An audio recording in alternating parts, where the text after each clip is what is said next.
बताओ आप ठीक है? मैं ठीक, अल्लाह का शुक्र मैम। मैम मैं एक क्वेश्चन पूछ लूँ छोटा सा? जी जरूर पूछें। मैम मैम मुझे था कि वो जो मैम यूट्राइन आर्टरी एम्बोलाइजेशन हम करते हैं, तो मैम जी इसमें कितने फाइब्राइड और कितना मैक्सिमम साइज और कितने जी नंबर पे हम मैक्सिमम कर सकते हैं? हाँ क्योंकि ईबीएम में तो लिखा ईबीएम में देखो, तो लिखा हुआ कि यूट्राइन आर्ट। हाँ जी हाँ क्या लिखा है बताओ। मैम, उसमें तो लिखा हुआ है कि जो साइज और नंबर मैटर नहीं करता, मतलब एग्जैक्टली आप दे देखो, सकते हैं, लेकिन द थिंग इज उसमें यूट्राइन आर्टरी को एम्बलाइज कर देते हैं टू कॉज कितने साइज इस्कीमिया और और कितना उसके ग्रोथ को मैक्सिमम नंबर होना चाहिए खत्म ताकि। करने के लिए, और वो श्रिंक आउट हो जाता है। सक्सेस रेट अच्छा है, इतना बुरा नहीं है। देखो जो मैक्सिमम बेहतरी है ना, वो तो no doubt single isolated fibroid में। जो मल्टीपल फाइब्रॉइड्स हैं, जैसे आपने कहा कि ईबीएम में लिखा हुआ है कि इतना मैटर नहीं करता कि मल्टीपल है या एक है। जहां मल्टीपल आते हैं एक्सक्यूज मी, वहां थोड़ा सा जी एक्सपर्टीज आ मैम जी। जाती है यूट्राइन आर्टरी एम्बलाइजेशन करने वाले की, यानी रेडियोलॉजिकल इंटरवेंशन वाला जो बंदा है, जो whoever is doing uterine artery embolisation, उसकी थोड़ी एक्सपर्टीज आ जाती है। बहुत ज़्यादा जो अच्छे एक्सपर्टीज वाले हैं वो एंड आर्टरीज तक जाके जो मल्टीपल फाइब्रोइड्स हैं, यानी कि यूट्राइन आर्टरी की जो एंड आर्टरी ब्रांचेस हैं जो कि सप्लाई कर रही हैं तो द मल्टीपल फाइब्रोइड्स, उन तक को जाके एम्बलाइज करते हैं। वो उन पार्टिकल्स को जाके वो एम्बुलेंस जो क्रिएट करते हैं जिससे ब्लॉकेट ऑफ आर्टरीज होता है, वो एंड आर्टरीज तक जाके करते हैं, जिससे कि मल्टीपल फाइब्रॉइड्स में अच्छा सक्सेस आ जाता है। सो जहाँ मल्टीपल होंगे, you will need better expertise for uterine artery embolisation, वरना बेटर ऑब्वियसली जितना अगर सिंगल फाइब्रॉइड होगा उतना ही सक्सेस ज़्यादा होगा। फिर यूट्राइन आर्टरी एम्बलाइजेशन में डिफरेंट कंडीशंस होती हैं कि वो अनमैरिड में या फर्टिलिटी कंजर्विंग पेशेंट में उसकी अप्रोच होनी चाहिए या नहीं होनी चाहिए, या क्या फर्दर प्रोग्नोसिस है, और ऐसी पेशेंट जिसमें फैमिली कंप्लीट है। अभी तक कोई इतना हार्ड एंड फास्ट बात आई नहीं कि फर्टिलिटी वालों के लिए भी ये इक्वली गुड है, क्योंकि ये थोड़ा कंट्रोवर्शियल है। कहते हैं कि फर्टिलिटी जिसने करनी है कंजर्व, वो लेटर ऑन या तो सब फर्टिलिटी थोड़ा कॉज कर देता है, या फिर लेटर ऑन प्लेसेंटल इनसफिशिएंसी या आईयूजीआर के एलिमेंट ऐसे पेशेंट्स में पाए गए हैं। हाउएवर टर्म प्रेगनेंसीज भी हैं, लेकिन still it is bit controversial, so it may be the first option or the best option if अगर patient भी willing हो after 40 when the family is complete, or even before 40 if the family is complete, so उसके अंदर फिर आप ये opt कर सकते हो। जिसमें सब फर्टिलिटी या फर्टिलिटी कंजर्विंग करनी है, उसके अंदर फिर नंबर वन ऑप्शन ये नहीं होगी, फिर myomectomy will be the number one option. ठीक है। Okay, thank you. हाँ जी हाँ जी, थैंक यू मैम।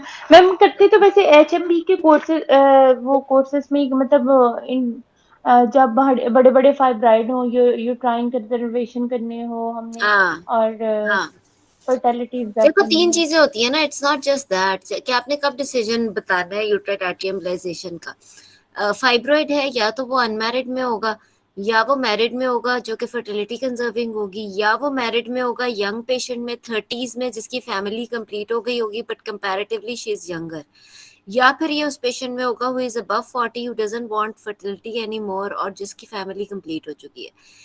ये चार सिनेरियोज हैं जिसके अंदर आपको फाइब्रॉइड्स मिलेंगे, जिसमें आपने प्रायोरिटाइजेशन ऑफ ट्रीटमेंट बनानी होगी। यानी कि when you will say that I will give option to my patient for the treatment of fibroid, number one this, यानी कि अगर जाहिर है अनमैरिड है, बहुत एचएमबी है या वेरी लार्ज फाइब्रॉइड, तो उसके अंदर number one will be myomectomy whether she is unmarried और शी इज फर्टिलिटी कंजर्विंग। ऐसी पेशेंट जिसके अंदर फैमिली कंप्लीट हो चुकी है, उसके अंदर फिर आ जाता है hysterectomy versus uterine artery embolisation, right. तो obviously uterine artery embolisation is better because उसके अंदर at least it's not a major surgical intervention and then uterus is conserved. So इस तरीके से आपने प्रायोरिटाइजेशन बनानी होती है।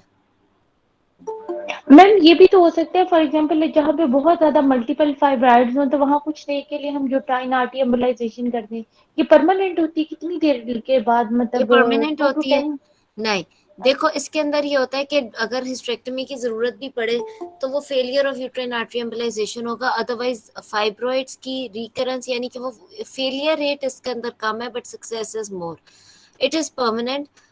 हाउएवर अगर एक पेशेंट की बॉडी में एक टेंडेंसी है for making more fibroid, it does not really mean कि रिकरेंस ऑफ फाइब्रॉइड कभी भी नहीं होगा, लेकिन उस वक्त जो फाइब्रॉइड मौजूद है उसकी परमानेंट ट्रीटमेंट है। जो टेम्पररी ट्रीटमेंट है वो जीएनआरएस एनालॉग है। इट इज नॉट लाइक कि आप अभी के लिए यूट्राइन आर्टरी कर दो, लेटर ऑन आप उसको कुछ और ऑफर कर दो। Uterine artery is as good as myomectomy. जैसे मायोमेक्टमी में आप फाइब्रॉइड रिमूव कर देते हो but recurrence of fibroid is there, यानी कि कोई छोटा मोटा रह के रीग्रो कर सकता है, इस तरह यूट्राइन आर्टरी एम्बोलाइजेशन में लेटर ऑन कोई फाइब्रॉइड रीग्रो कर सकता है जिसकी यूट्राइन आर्टरी एम्बोलाइजेशन रह जाए, यानी जितने नजर आ रहे हैं उनकी कर दिए तो वो खत्म हो जाएंगे। जैसे मायोमेक्टमी में जितने मिले वो निकाल दिए तो वो निकल गए, इसलिए उस वक्त के फाइब्रॉइड्स के लिए it is a permanent treatment.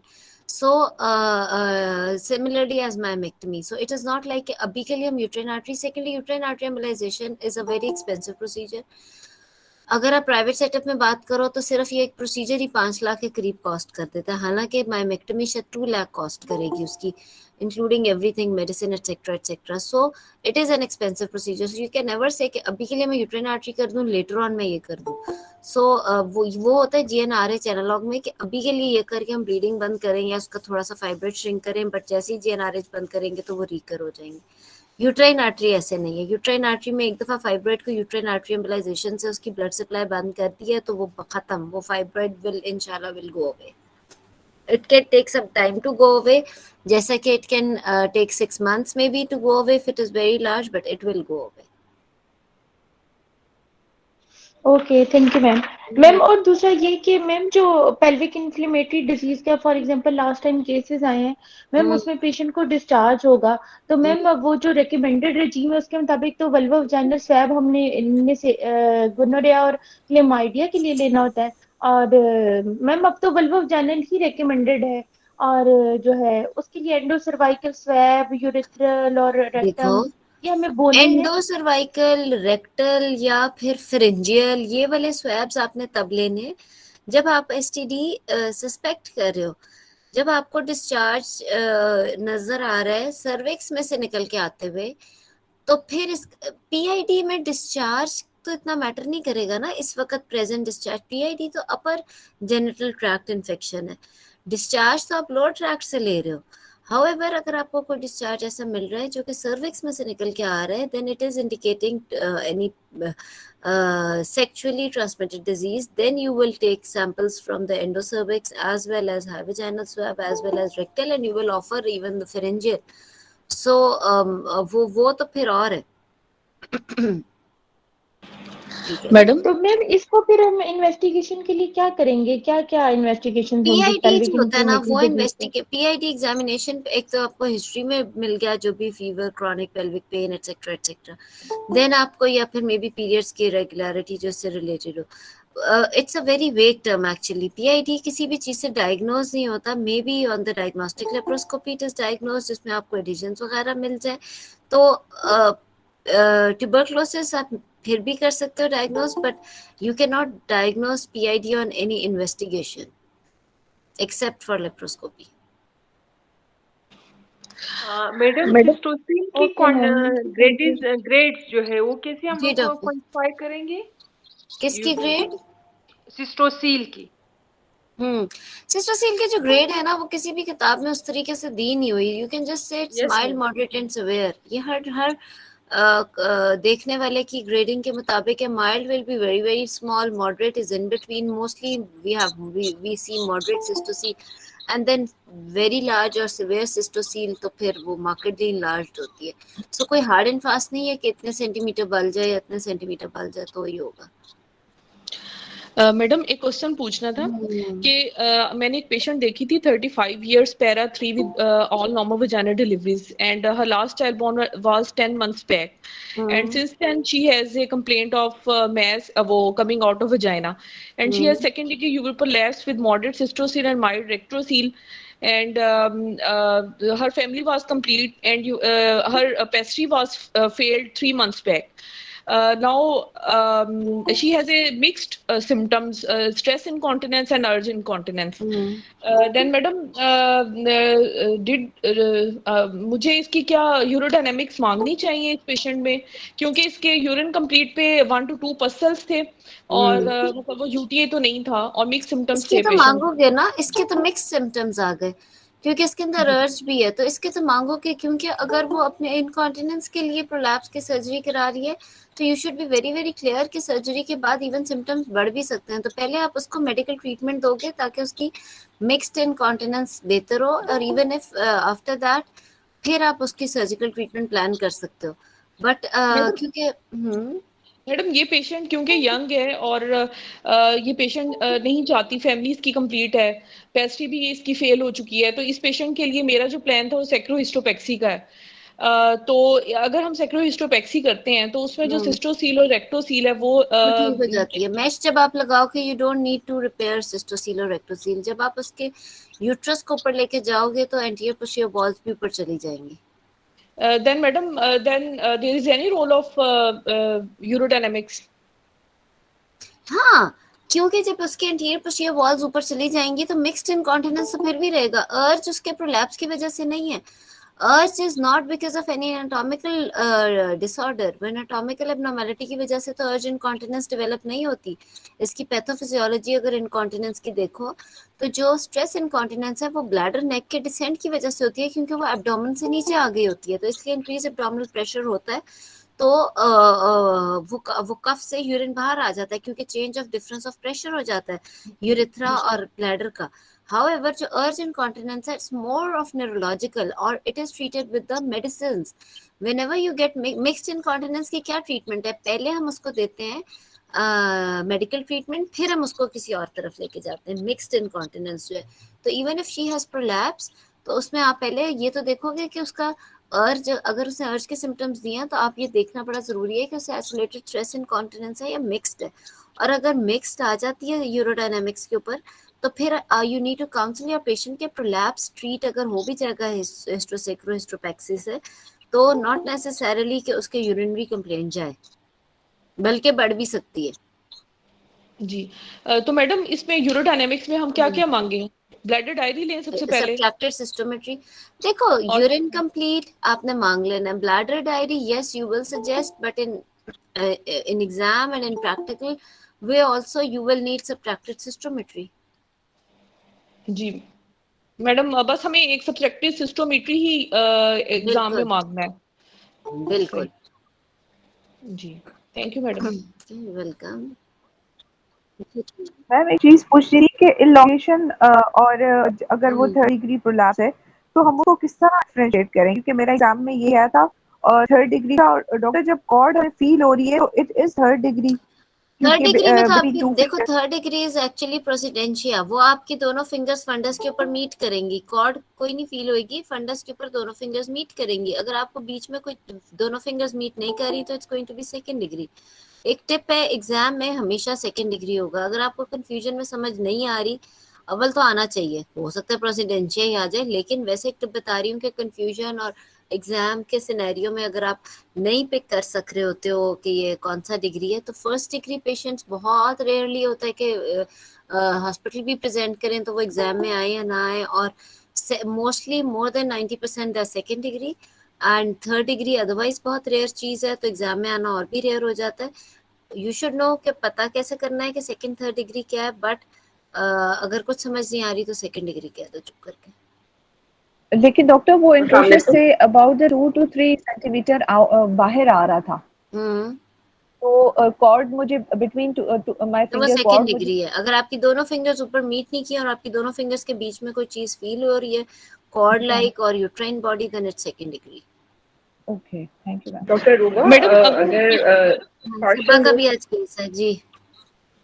Doctor जो partial mole with normal pregnancy हो, ट्विन प्रेगनेंसी में, तो उसकी मैनेजमेंट में हमें कंटिन्यू करना चाहिए या फिर टर्मिनेशन ऑफर करनी चाहिए? You will give option to the patient. Partial mole में आप कंटिन्यू कर सकते हो क्योंकि वो तो पार्शियल मोल है ना, तो उसके अंदर तो वैसे number 1 option is always to continue the pregnancy, however explaining patient prognosis of the live foetus, उसके अंदर भी मैं ख्याल है more than 70% you get live baby at home with a partial मोल।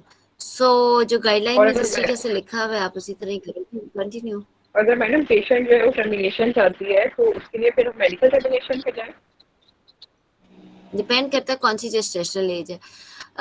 देखो जो गाइडलाइन है वो तो इसकी कंटिन्यूएशन ही कहती है, टर्मिनेशन पार्शियल मोल की वजह से कहीं लिखा नहीं हुआ, बिकॉज इट्स पार्शियल मोल और पार्शियल मोल में there is almost very less or nil chance actually for going it in, for getting the malignant part. So अब हम तो इस वजह से गाइडलाइन में तो इसकी कंटिन्यूएशन ही लिखी हुई है. इवन अगर तो मैडम अगर इसकी जो है कोई मॉनिटरिंग, जी डॉक्टर फैजल, हाँ मैडम इसकी मॉनिटरिंग मॉनिटरिंग में कोई डिफरेंस होगा, यानी किस तरह से बिल्कुल करेंगे, रिपीटेड स्कैन बिल्कुल. देखिए करेंगे या कोई? इसमें तो आप इसका डॉपलर सबसे पहले तो ये भी तो डिपेंड करता है. Obviously it's a partial mole, so which means that is dichorionic. अगर एक नॉर्मल है और एक नहीं है तो उसके बाद आप इसकी मॉनिटरिंग के अंदर डॉपलर जो हम एंड पे जाके अगर 28 वीक्स और 32 वीक्स पे कराते हैं तो ये हम एक 16 वीक्स पे भी कराएंगे.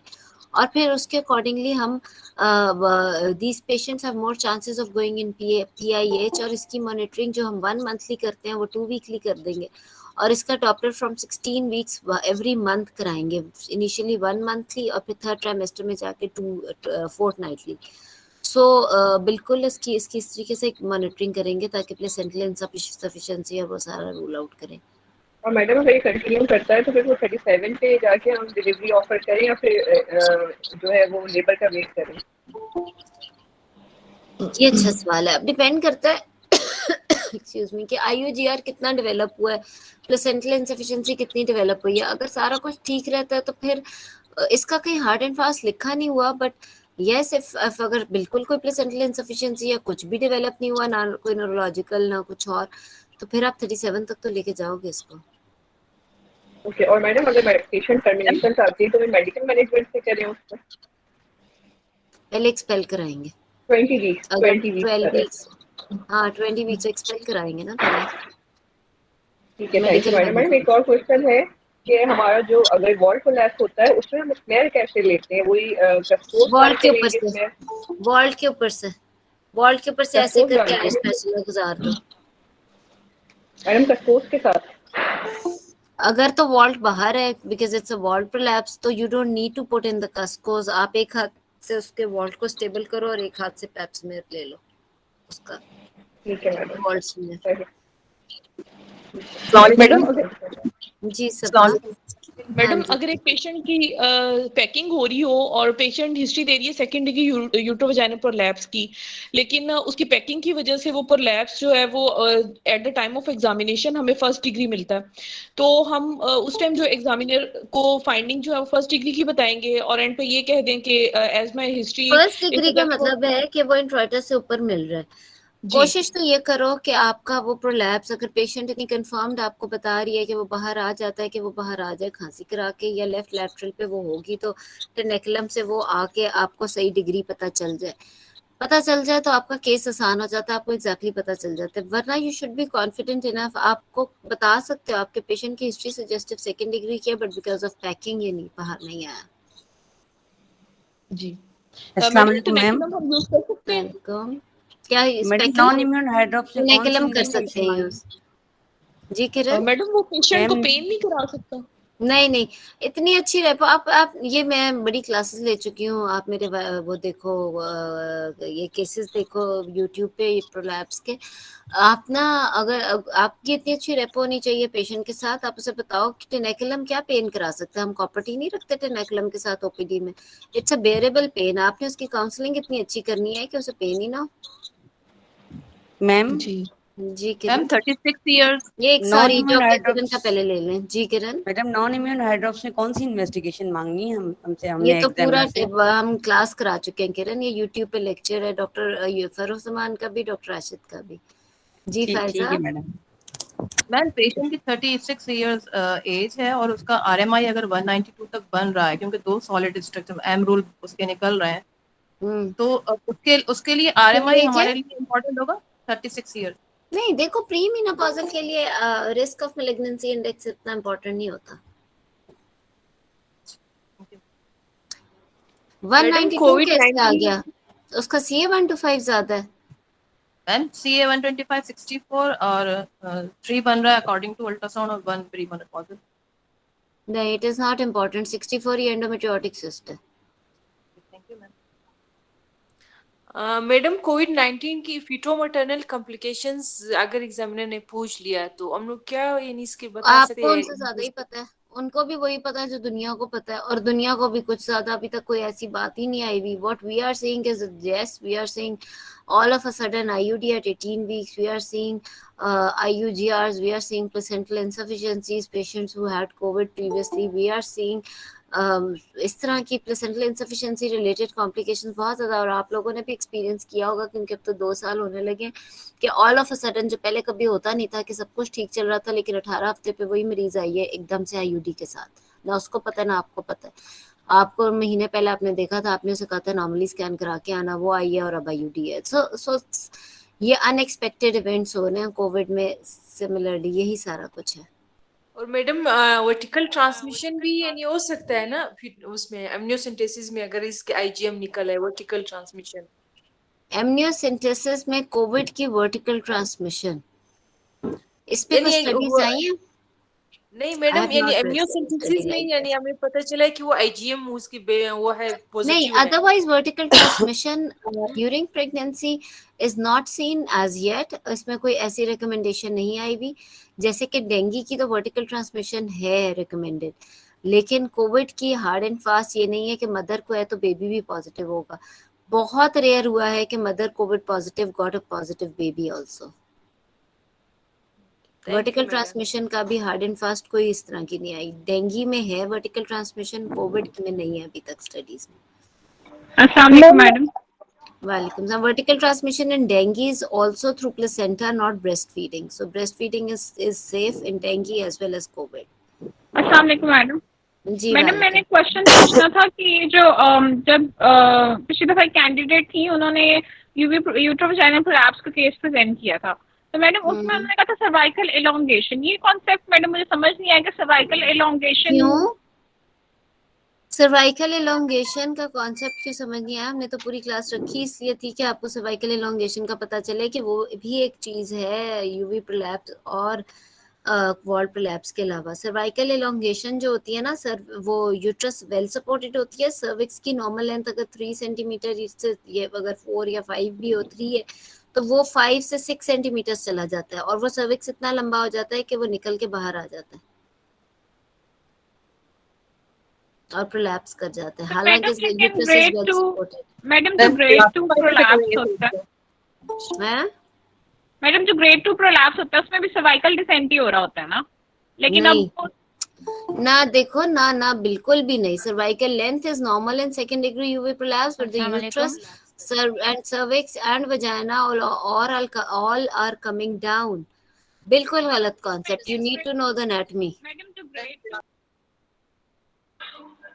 मैम अभी जो आप बात कर रही थी कि प्री मेनोपॉजल पेशेंट की कि उसके अंदर आरएमआई काउंट करने की जरूरत नहीं है. मैम मैंने रीसेंट टॉक पढ़ा उसमें उन्होंने कहा है कि आप मतलब आरएमआई जो 1 है उसको कंसीडर करें ना, जो है प्री मेनोपॉजल और पोस्ट मेनोपॉजल में, क्योंकि मैम हमारे पास जो फाइंडिंग्स आती हैं तो अल्ट्रासाउंड की आती हैं और हम सिंपल और कॉम्प्लेक्स टेस्ट में डिफरेंशिएट करते हैं, फिर हम उसके अकॉर्डिंगली. बात ये है, मैं बताती हूँ, जो रिस्क ऑफ मैलिग्नेंसी इंडेक्स है ना, वो CA125 को ले रहा है एज ट्यूमर मार्कर.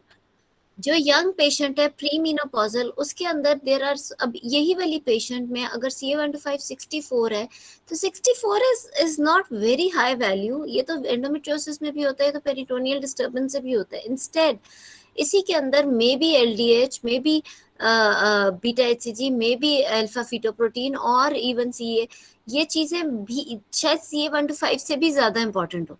सो सिर्फ रिस्क ऑफ मैलिग्नेंसी इंडेक्स पे ये डिसाइड कर लेना कि इसमें मैं गायनेकोलॉजिकल ऑन्कोलॉजिकल सर्जन को अपने साथ खड़ा करूंगी इज नॉट राइट. ठीक है ना. So risk of malignancy index की जो उन्होंने बात की है वो ये है कि yes it is important, but yes B and M rule are even more important, ताकि आपको एग्जैक्टली पता हो कि if it is going more towards M rule तो आपने क्या ट्यूमर मार्कर्स कराने हैं, if you really need CT और नॉट, और आप किस किस्म की सर्जरी करने जा रहे हैं, आपने किसको अपने साथ इन्वॉल्व रखना है. लेकिन अगर यही पेशेंट पोस्ट मेनोपॉजल है तो फिर बिल्कुल ही सिनेरियो और है.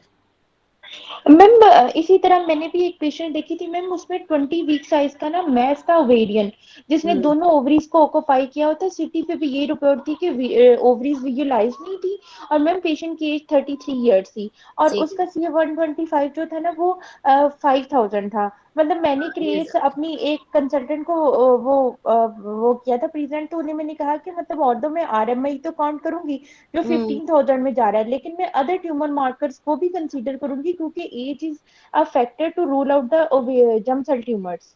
तो मैम ये ठीक है, इसी तरह ही होगा। और मैम फिर उसके अलावा मतलब उसमें हेट्रोजेनियस सॉलिड सिस्टिक मैसेज थे, लेकिन उनका साइज नहीं दिया था, विद पेपिलरी प्रोजेक्शंस भी थी, तो मतलब दैट देखो, are going towards epithelial ovarian tumour. It's more of epithelial because CA125 बहुत ज्यादा रेज्ड है। अगर इतना ज्यादा CA125 आ गया, you can ask for other tumour markers also, but it is going towards epithelial cell tumour for no doubt. और तो इसको तो आप उसी तरह ही लेके चलोगे, इसलिए इसमें जर्म सेल ट्यूमर को सस्पेक्ट करना is nearly impossible when it has got 5000 is a bit too high actually. तो आप मैम उसको लेकिन हम कंसीडर तो करेंगे ना अल्फा फेटोप्रोटीन, एलडीएच देखो, और ट्यूमर मार्कर्स तो आपने फिर सारे ही मांग लेने ना इसके अंदर। वो तो आपने वैसे भी अपने, जब हम पेशेंट को भी लिख के देंगे, हम ऐसे थोड़ी लिख के देते हैं कि CA125 करा कर लाओ, फिर बाकी ट्यूमर मार्कर्स में बताऊंगी करने हैं या नहीं। ट्यूमर मार्कर्स तो सारे ही लिख के दे दिए जाते हैं, जिसमें से फिर हम सिलेक्ट कर लेते हैं कि कौन सा वाला जो है वो ट्यूमर मार्कर उसमें से मतलब ऑब्वियसली CA125 इज हाई, तो फिर वही वाला उसके अंदर एपिथेलियल सेल ट्यूमर की कैटेगरी में आ रहा है। तो ट्यूमर मार्कर सिलेक्ट, वो तो आपने फिर सारे लिख के देने हैं यंग एज ग्रुप में, लेकिन ट्यूमर मार्कर तो एक ही ज्यादा होगा ना। Okay, thank you ma'am. ठीक, एक्सक्यूज मी मैम। हाँ जी पूछ लें। अब इस क्वेश्चन के बाद हम सबा का केस कर लेंगे। Okay ma'am, thank you ma'am. Ma'am अगर ये CA125 उसका 65 जैसे कि डॉक्टर फायजा ने पहले बताया, लेकिन अगर मैस की साइज जो है वो 18 वीक साइज हो तो फिर एंडोमेट्रियोसिस आएगा? क्यों नहीं आएगा, एंडोमेट्रियोसिस बिल्कुल हो सकता है बड़े साइज का। Okay ma'am, thank you ma'am. Welcome. हाँ जी, सबा कहाँ गई? जी मैडम मैं यहीं पे हूँ। हाँ जी डॉक्टर सबा, चलो I think we should start your case. जी madam. Mrs. Summer, wife of Mr. Ahmed, 25 years, housewife with no formal education, resident of Greentown, 1 hour distance from the Index Hospital, married for 5 years, gravida 3, para 2 with no miscarriage and previous normal vaginal deliveries with 1 alive issue. Her last menstrual period is, this was the first non-consanguineous marriage of both partners, and she conceived in a regular menstrual cycle. Her last menstrual period was 7th February 2021 with the expected date of delivery 14 November 2021 with duration of pregnancy 33 weeks 2 days. Admitted to outpatient emergency of the Index Hospital 2 days back with complaint of sudden gush of fluid from the vagina, 1 hour back. My patient is non-diabetic for the last 1 year, diagnosed during her last pregnancy after intrauterine fetal death and during workup. After that, she was on the regular insulin 6 units TDS, on which her blood sugar levels were not controlled. According to the patient, she was non-compliant patient with poor follow-up. She has no her end organ evaluation was not done before the pregnancy, and she entered into pregnancy without preconceptional counseling or her HbA1c was not done in the preconceptional period. It was a spontaneous unplanned conception confirmed by urine pregnancy test when she was 10 days overdue. She did not book herself in the first 3 months of pregnancy to any hospital. Her ultrasound at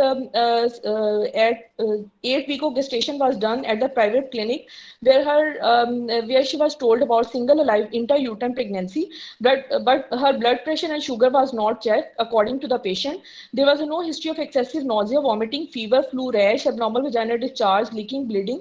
In the first 3 months of pregnancy, she did not took folic acid in first 3 months. She perceived first fetal movement at the end of 5th month of gestation, which she cannot correlate with the calendar month, and her fetal movements remained okay up till now. Her perception of the fundal height was according to the gestational age. Her anomaly scan at the 20th week of gestation was not done. She did not took oral hematinics regularly throughout the pregnancy, and she has no regular visits up to the 6th month of gestation to any hospital. At 7th month of gestation, she has a complaint of palpitation and shortness of breath, but no chest pain and shortness of breath on lying down. She has a complaint of heat intolerance, sleep disturbance, but no history of weight loss, cold intolerance, or any somnolence.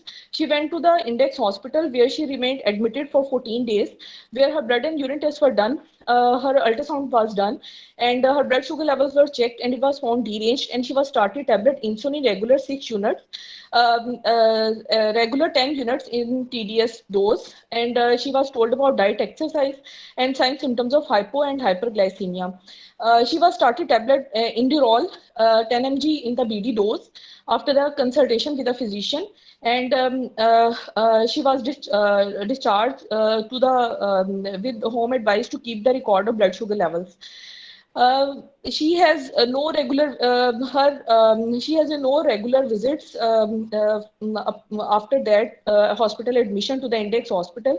One day back she came to she has a complaint of sudden gush of fluid from the vagina, which was watery in consistency, non-itching, non-itching and non-foul smelling, not preceded by trauma, coitus.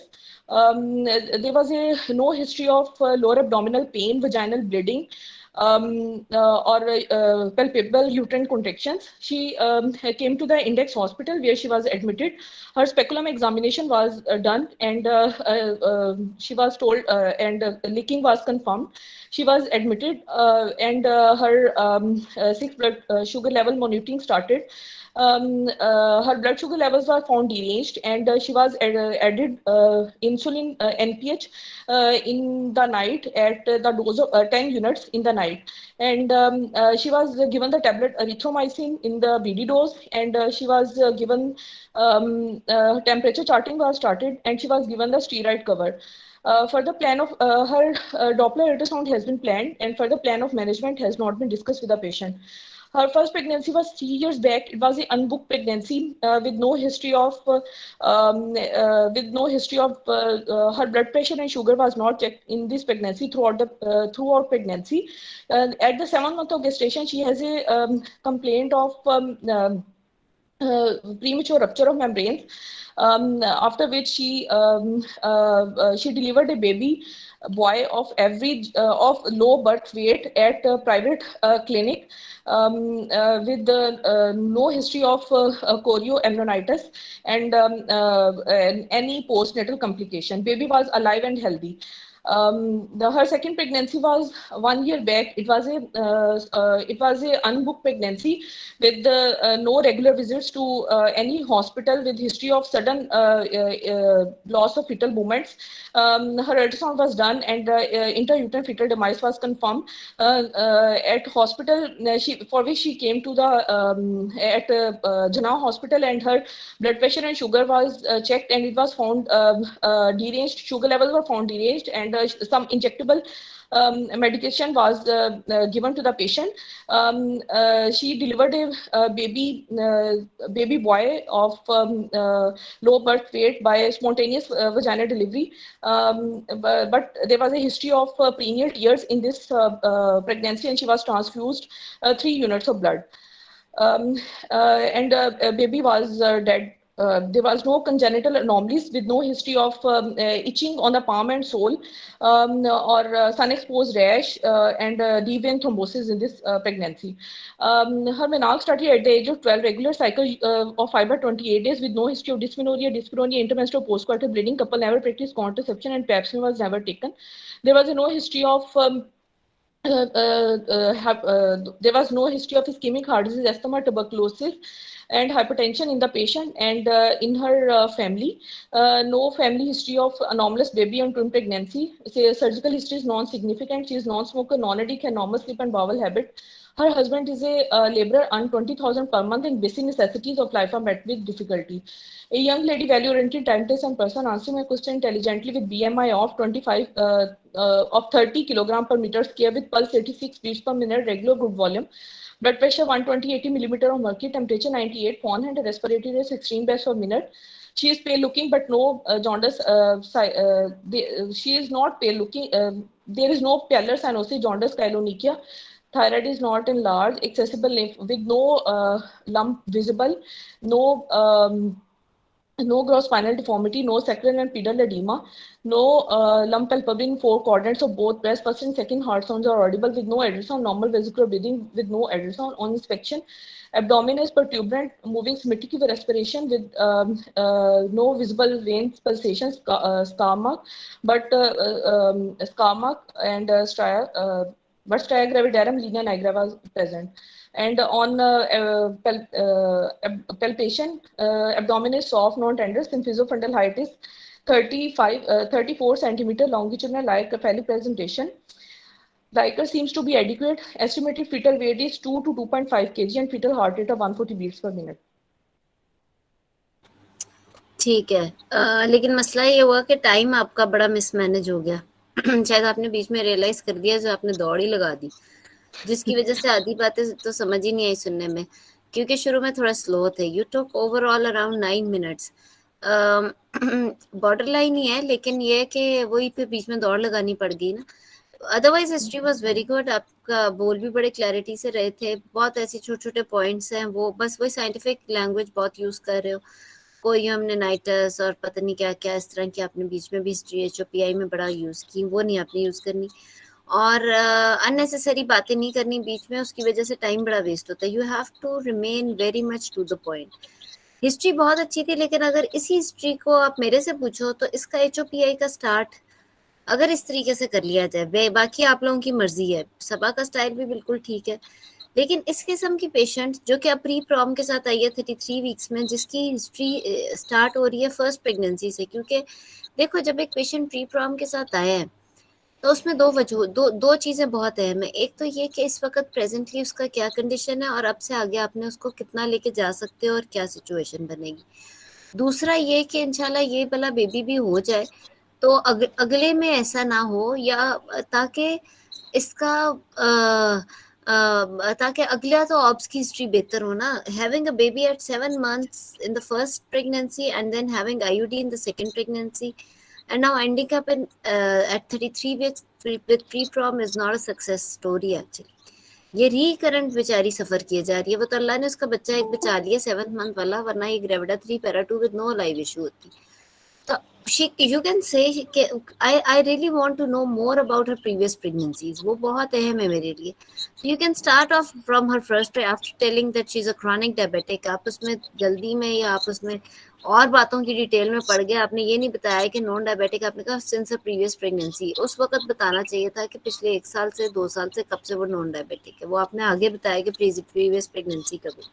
So yes, you will start your history with the point that she is non-diabetic, और आपने कहा and organ studies नहीं हुई। आप अगर उसका देखो, आपने नॉन साइंटिफिक ज़बान बोलनी है, आपने मरीज की ज़बान बोलनी है। आपने बोलना आई हार्ट और रीनल चेकअप पहले नहीं हुआ, then you can say excuse me, क्या उसकी her history dates back from the first pregnancy which occurred 3 years back, और वो which ended up in 7 months, वो प्री प्रॉम था। उसमें ये है कि प्रीवियस हिस्ट्री, अब जब आप प्रीवियस हिस्ट्री बता रहे थे तो आप क्योंकि जल्दी में आ गए थे, आप सारी चीजें ऊपर नीचे किए जा रहे थे। आपने बोला कि लो बर्थ वेट पे भी क्या होता है, आप वेट बताओ। आप किस तरह कह सकते हो लो बर्थ वेट है? क्या पेशेंट ने आपको बताया वो 1 kg था, 1.5 kg था, या वो क्या था, या वो उससे भी कम था, और वो बचा कैसे 7th month में? तो वो सारी चीज़ें आपको बतानी बड़ी वो ज़रूरी थी। तो वो you can say that her history starts from the very first pregnancy, और फिर second pregnancy, and now in the third pregnancy she conceive like this, और फिर the rest of the thing जो आपने सारी ठीक बोली, except for the few scientific terms जो आप बीच में यूज़ करते रहो। बीच में कुछ छोटी मिस्टेक्स होती नहीं, वो ऐसी थोड़ी ऐसी बात कर रही हूँ, तो वो बड़ी चीज़ नहीं है। जैसे आपने फर्स्ट ट्राइमेस्टर में कहा no history of leaking, first trimester में इतना वो कोई बात नहीं थी करने वाली। अच्छा, then was she ever offered an SK stitch in this pregnancy और नॉट, और इन द सेकंड प्रेगनेंसी किसी ने उसको एसके ऑफर किया या नहीं किया, या क्या हुआ? इस सारे में देखो, जब लीकिंग हो गई है उसको और पहले हर बच्चा प्री टर्म हो ही जा रहा है, तो इसमें जो सबसे अहम चीज़ आ जाती है वो ये आती है कि उसका फर्स्ट ट्राइमेस्टर स्कैन हुआ या कभी कोई प्रीवियस स्कैन हुआ, कोई कंजेनिटल यूट्राइन एनोमली बताई हुई, कोई क्या, मतलब उस पर थोड़ा सा एम्फसाइज आप करते फर्स्ट ट्राइमेस्टर स्कैन पे, इंस्टेड कि आप इधर उधर की और बातें बोली जा रहे थे। उससे ज़्यादा अहम ये थी बात, मतलब you have to be patient focused ना, आपने वो उस तरह बात नहीं करनी। तो मेरा ये ख्याल है कि हिस्ट्री और भी अच्छी हिस्ट्री थी, otherwise it was a very good history. सिर्फ साइंटिफिक टर्म्स ना बोलो तो ये कंप्लीट हिस्ट्री थी एक्चुअली। हाउएवर इसको अगर आप इस तरीके से करो कि you start off from her first pregnancy and then you tell second and now you take the third pregnancy onwards, तो वो हिस्ट्री ज़्यादा बेहतर होएगी। फिर जब आप पास्ट और प्रैक्टिकल में आओगे तो आप कहोगे कि द पास्ट और practical history has already been explained, और फिर आप आगे चले जाओगे तो वो पे you will not miss anything, और वो एक लिंक से लिंक बनता जाएगा लीकिंग का भी। और डायबिटीज़ आपने अच्छा कवर किया, वो हम शायद पहले भी बड़ी क्लासेस ले चुके हैं, so you did well in diabetes aspect. लेकिन इसके आईयूडी, हाँ फिर वही वाला आईयूडी वाली बात सारी, फिर आपने एकदम से तो बोल दिया नो एनॉमलीज, फिर एकदम से आप मदर के ऊपर आगे no history of itching scar ये वो। मैं सोचूं कि पता नहीं बेबी के ऊपर कोई स्कार की बात हो रही है या क्या। वो असल में आप पास ऑफ क्रिटिकल हिस्ट्री के वक्त आप जल्दी में आ गए थे, आपको एहसास हो गया था कि 6 मिनट मैंने सिर्फ HOPI को दे दिए, तो अब जो है मेरे पास सिर्फ 2 मिनट रह गए, इसमें अब मैंने जो है ना बाकी की हिस्ट्री पूरी करनी है और एग्जामिनेशन बोलना है। इसलिए आपने एग्जामिनेशन बहुत बिल्कुल नहीं अच्छा बताया, वो इतना तेज था कि आई कुड नॉट। अब लीकिंग वाले मरीज का एब्डोमिनल एग्जामिनेशन बड़ा इंपॉर्टेंट है, तो वो तो मैं सही तरह मैं सुन ही नहीं सक रही थी कि वो क्या है। तो अपने टाइम मैनेजमेंट और जितना आप स्टोरी के तरीके से एग्जामिनर को बताओगे सुनने वाले को, उतने ही ज़्यादा पॉइंट समझ में आएंगे। बाकी yes it was fine, leaking को थोड़ा एलैबोरेट आपने कर दिया। Then I don't know how you said in the previous pregnancies that there was no history of poliomyelitis. You never talk like this in your history while telling any other person। आप बताते हो कि आप exam आप patient से किस तरह पूछते हो कि क्या आपके बेबी को नर्सरी में रखने की जरूरत पड़ी थी, क्या उसको बहुत एंटीबायोटिक्स लगी थी, उस इस तरह की, क्या उसकी फीडिंग फौरन स्टार्ट हो गई थी, तो फिर there was no prolonged nursery stay for the baby. इस तरह की बात हम करेंगे ना, हमें क्या पता हो कोरियो, क्या पता है HBS का ही वो मरीज निकला। सो मैडम इसमें इसके लो बर्थ वेट वाले क्वेश्चन मतलब पेशेंट से जब पूछते हैं बेबी का वेट कितना था, तो पेशेंट्स तो हमेशा यही कहते हैं कि कमजोर था बच्चा, और उनको वेट तो पता नहीं 7 होता। मंथ के बराबर था। लो बर्थ वेट क्या मतलब, क्या वो IUGR बच्चा था? जितना 7 मंथ का बच्चा होना चाहिए उतना था, तो फिर तो वो IUGR तो ना हुआ, वरना 7th मंथ में तो जाहिर है लो बर्थ ही होगा ना। तो अब वो उसने यही आपको कह देगी ना कि उसका वजन जो है वो कम था, उससे कि बहुत छोटा, बहुत कमजोर था, तो 7th मंथ में तो कमजोर ही होगा। Then you ask that, you know, many of the patients know weight of the baby as well. If they are saying that it was 1 kg, then say it was 1 kg। और फिर 7th month का आपको पता भी नहीं कि वो 7th month ही है, क्या पता वो 8th मंथ ही हो और वो उसको 7th मंथ कह रही हो, क्योंकि आई डोंट नो कि 7th मंथ वाला जो बेबी है वो बचना बड़ा मुश्किल है। Sorry 1 minute, excuse me, I just need to take call. Hello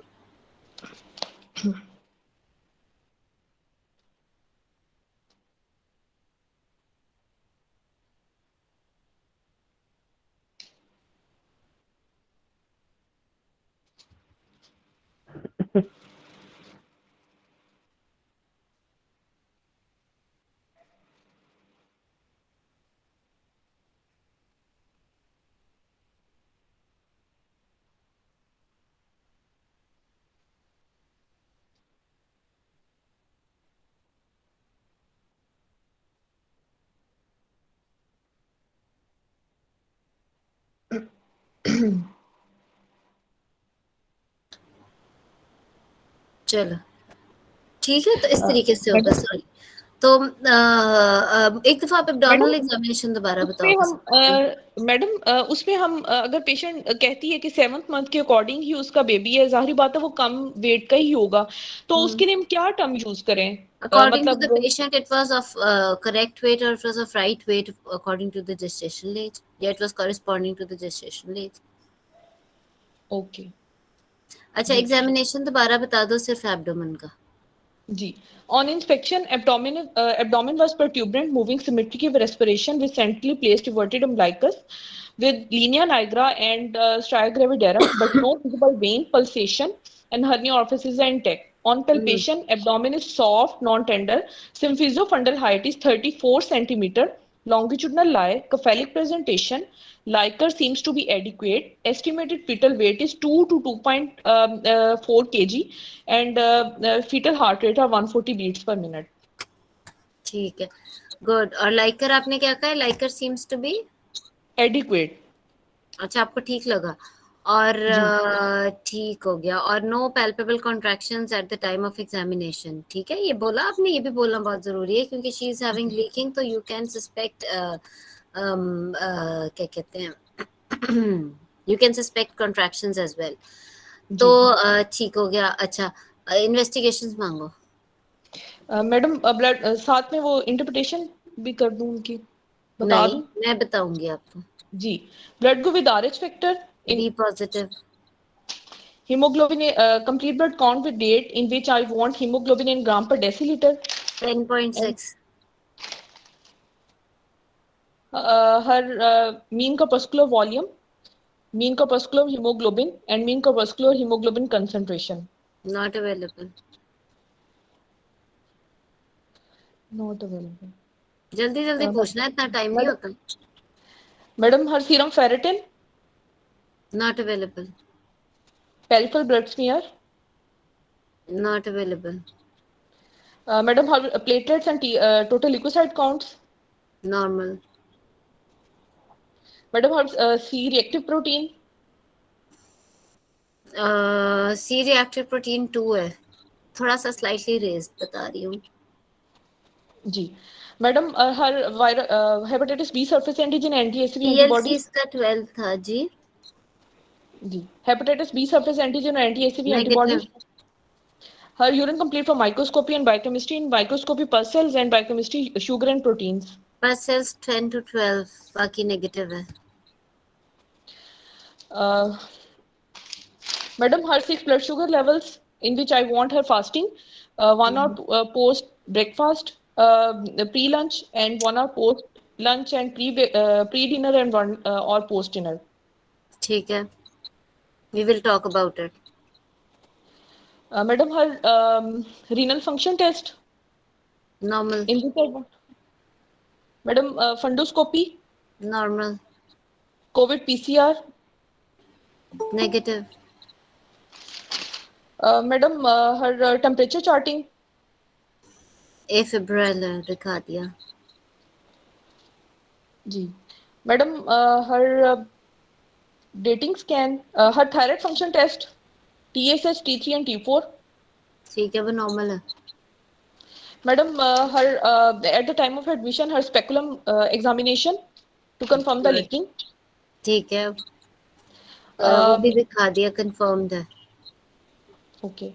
Madam, her dating, although the patient has done the scan at the 8 pico gestation, her dating scan for fetal viability, number of fetuses, and her anomaly scan for any gross anomaly and the Leica volume and placenta localization, and her recent scan for fetal biometry, femur length, biparietal diameter, Leica volume, estimated fetal weight, and placenta localization.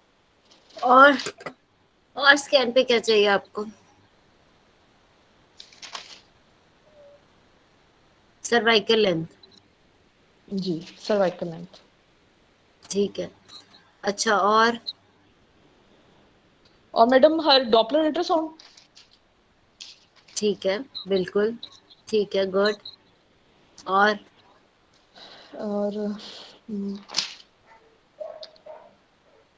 Madam बस her drug sheet insulin in which unit patient is taking. I think बिल्कुल ठीक. आपने investigation मांगी है, किसी ने add करना है इसके अंदर. आपने शुक्र है स्पेकुलम मांग लिया eight the time of examination, but वरना मैंने आपसे ये पूछना था, अगर अभी भी ना मांगते कि या तो आप एग्जामिनेशन के वक्त बोल देते कि आफ्टर एब्डोमिनल एग्जामिनेशन आप सिर्फ यही कह दो कि I would like to check pad of the patient, या फिर madam I would like to do sterilize speculum examination. लेकिन चलो आपने अपनी इन्वेस्टिगेशन में मांग लिया. बिल्कुल. HVS वाली बात बड़ी अच्छी किसी ने की है. HVS आप हर एक में कराओगे या नहीं कराओगे लीकिंग में?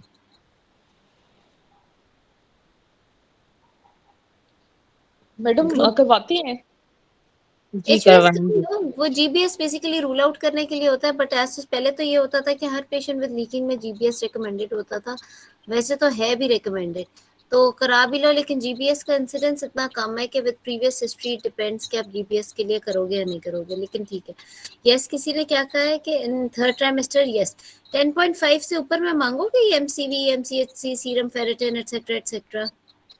मैडम अब वो जो रिसेंट SOGP की गाइडलाइंस है उसके अकॉर्डिंग हर ट्राइमेस्टर में 11 HP होनी चाहिए. ठीक है, फिर तो आप फिर आपने सीरम फेरेटिन तक बात की है, आई थिंक ठीक है। चलो फिर अगर आप एसओजीपी का रेफरेंस दे रहे हो तो ठीक है, बट आई डोंट नो इतनी एक्स्ट्रा इन्वेस्टिगेशंस 10.5 के ऊपर 10.6 is not bad at third trimester. अच्छा, क्योंकि पहले तो नहीं कराते थे। अगर आप एसओजीपी का दे रहे हो रेफरेंस तो देख लो, वरना आरसीओजी और जो प्रोग्रेस वगैरह में तो 10.5 and above at third trimester पे उन्होंने किया है कि ठीक है। अच्छा, सो व्हाट एल्स? आपको पूरी हिस्ट्री एग्जामिनेशन में कहीं आईयूडी की cause milli?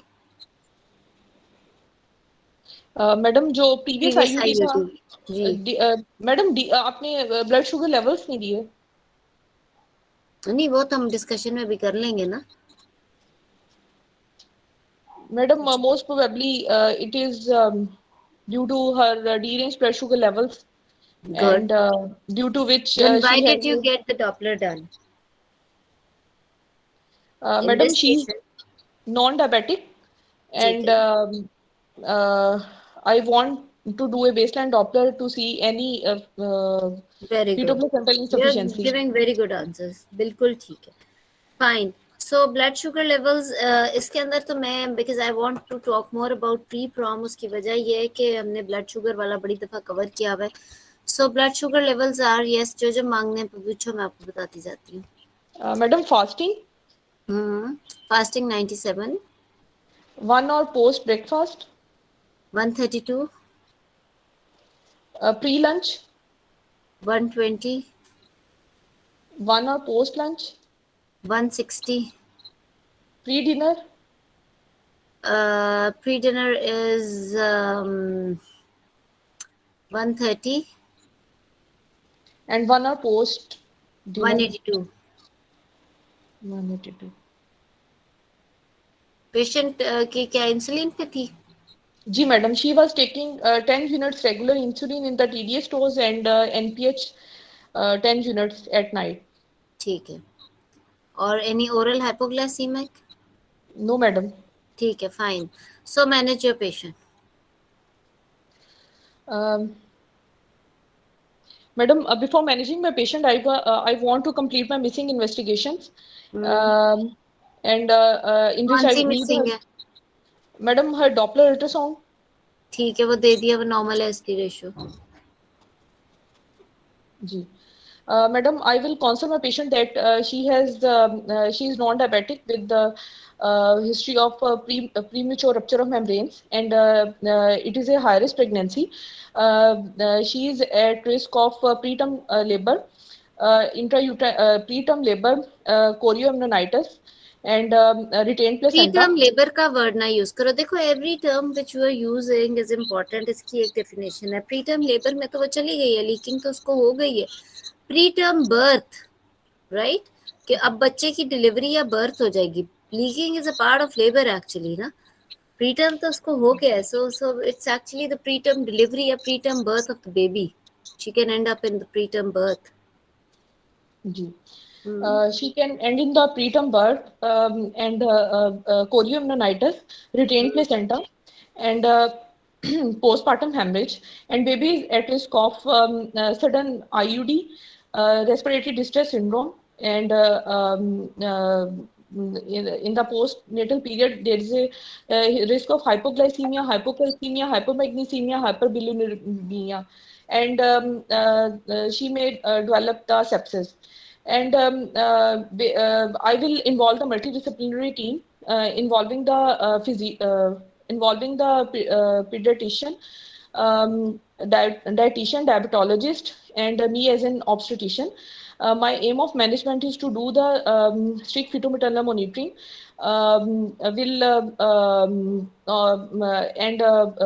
for the safe delivery of the baby, and counsel about the breastfeeding and contraception, for which I will admit the patient and will do the fetal-maternal monitoring. I will ask her about the signs, symptoms of chorioamnionitis. Will check her abdominal. Will do her abdominal examination for any palpable uterine contractions or any tightness, or check her pad for leaking, any greenish color. Will do her temperature charting. Will check her vitals daily, and do her 6 blood sugar levels daily. And in the fetal monitoring, I will give her fetal kick on chart. Will check her fetal heart rates daily and do her CTG daily. And we'll check the maternal pulse. भी check करूँगी, vitals में आ जाता है. Then I will do her baseline ultrasound, baseline Doppler ultrasound to see any fetal-maternal insufficiency. If it is normal, then I will manage her 6 blood sugar levels by in liaison with diabetologist, as these are deranged. Will tell her about the diet and 30 minutes walk, and will tell her about the signs symptoms of hypoglycemia and hyperglycemia. Then if the fetal-maternal condition remains stable, and then my aim of management is to prolong the pregnancy as close to term as possible at 37 weeks, up to 37 weeks. And I will give her steroid cover for the fetal lung maturity. And at 36 weeks, I will देखो ठीक है, you are doing well, आप you are trying to cover everything, लेकिन बहुत ज्यादा आगे पीछे ऐसे नहीं. मैनेजमेंट ठीक है एक तरह से, बस वही फिर बॉर्डर लाइन वाली बात है ना, मतलब कि अगर आ गए तो 60 आ जाएंगे, अगर कोई चीज इसमें छोटी सी भी बुरी लग गई तो 59 आके फिर पास नहीं होगा exam. Your answer should be that good कि वो 70 वाला हो तो शायद फिर पास क्लियरली हो ना, 60-65 आ जाएंगे. आपका जवाब हार्डली 60 वाला है, मतलब इतना नहीं कोई पास वाला. you are confusing things a lot. जब आप सारा बात कर रहे हो, देखो जब मैंने आपको 6 लेवल्स ब्लड शुगर के बताए, यू आर काउंसलिंग पेशेंट. आपने देखो, आप it's not just about telling कि आपको थ्योरी कितनी आती है. थ्योरी का तो पता चल गया, आप लोग सब रिटन टॉक्स पास करके वाइवे में बैठे हुए हो ना, तो थ्योरी तो आपको आती है. जब आप एक ये कम्युनिकेशन का भी एक स्किल है ना, कि आपने एग्जामिनर के साथ ऐसे कम्युनिकेट करना है कि जो एग्जामिनर का माइंड है वो आपकी बात को ऑब्जॉर्व भी करे और उसको समझ भी आए एग्जैक्टली कि अब आप क्या बात कर रहे हो. जब आप पहली लाइन कर रहे हो कि I am counselling patient and her attendant about the pregnancy that's a high risk pregnancy, how is it high risk? कि maternal risk ये है और fetal risk ये है. maternal risk आपने बोल दिया. देखो कुछ मोटे मोटे बोलो, don't go till hypo पता नहीं मैग्नीसीमिया, बिलिरुबिनीमिया, पोटेशियम, ये don't talk about those things in fetus. आप उसके मेजर भी preterm delivery itself is a risk. आपको उसके 2 बच्चे हुए हैं, शी हैज, उसमें से एक लाइव बच्चा है, वो भी चांस पे बच गया, 7 मंथ में हुआ था. उस 7th मंथ प्रीटर्म की केयर भी करते हुए उसे 2 साल लगे होंगे. एंड शी हरसेल्फ, वो क्या कितनी को वो पुअर और क्या वो सारी कंडीशंस में से उसने किस तरह वो 7th मंथ के बच्चे को पाला होगा, वो एक अलग टॉर्चर होगा. उसके बाद अगला बच्चा IUD, and now she is here again with this. So preterm birth itself is the biggest fear that patient is having at the moment. What is magnesemia and what is bilirubemia and what is it not? वो patient has got nothing to do with all these things. ना ही हम मरीज को ये सब बातें बताते हैं कि आपके बच्चे के अंदर मैग्नीशियम लेवल क्या होगा डिलीवरी के बाद.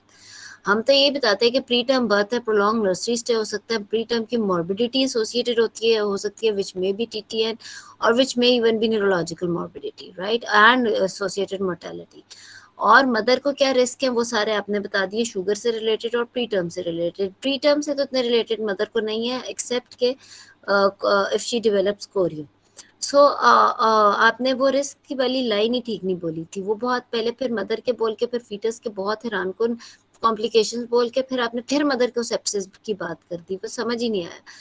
तो काउंसलिंग तो सबसे ही पहला सेंटेंस तो ऐसा होना चाहिए कि वहीं पे आपको ना पसंद आ जाओ एग्जामिनर को, वो आप उल्टा पुल्टा नहीं कर नहीं पाते. उसके बाद आपने कहा मैं मल्टी डिसिप्लिनरी टीम करूंगी, फिर एकदम ठीक है, you were actually outlining your plan of management actually. फिर आपने उसको कहा कि I will do fetomaternal monitoring and will take it till term.